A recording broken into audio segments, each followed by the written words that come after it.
Hello നമസ്കാരം. ഇന്നത്തെ recipe ഒരു സ്നാക്കാണ്. നമ്മുടെ നാട്ടിലൊക്കെ കിട്ടുന്ന മുട്ട പപ്സ് എയർ ഫ്രയറിൽ എങ്ങനെ എളുപ്പത്തിൽ തയ്യാറാക്കാമെന്ന് നോക്കാം. വീഡിയോ ഇഷ്ടപ്പെട്ടാൽ ലൈക്ക് ചെയ്യണേ, കമൻറ്റ് ചെയ്യാനും മറക്കരുത്. അതിനായി ഒരു പാനിലേക്ക് കുറച്ച് എണ്ണ ഒഴിച്ച് 2 സവാള സ്ലൈസ് ചെയ്തതും ചേർത്ത് നന്നായിട്ട് വഴറ്റുക.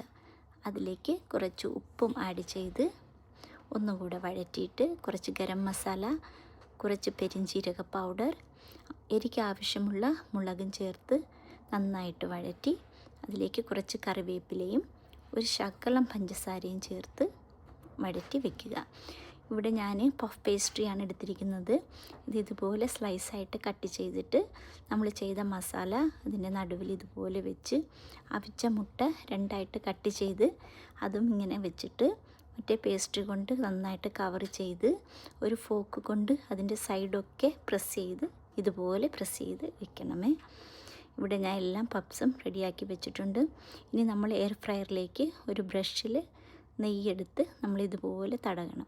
എന്നിട്ട് പേസ്ട്രി ഇതുപോലെ എയർ ഫ്രയറിൽ വെച്ചിട്ട് അതിൻ്റെ പുറത്തും ബ്രഷ് കൊണ്ട് നെയ്യ് ഇതുപോലെ തടകി നമ്മൾ എയർ ഫ്രയറിലേക്ക് വെക്കുക. അതിൻ്റെ ടെമ്പറേച്ചർ ഞാൻ 180 ഡിഗ്രി 20 മിനിറ്റ്സിലാണ് വെച്ചിരിക്കുന്നത്. 20 മിനിറ്റ്സ് ആയിട്ടുണ്ട്. നമ്മുടെ മുട്ട പപ്സ് അടിപൊളിയായിട്ട് റെഡി ആയിട്ടുണ്ട്. നിങ്ങളും ഒന്ന് ട്രൈ ചെയ്ത് നോക്കണേ. ഇഷ്ടപ്പെട്ടാൽ ലൈക്ക് ചെയ്യുക. Thank you for watching.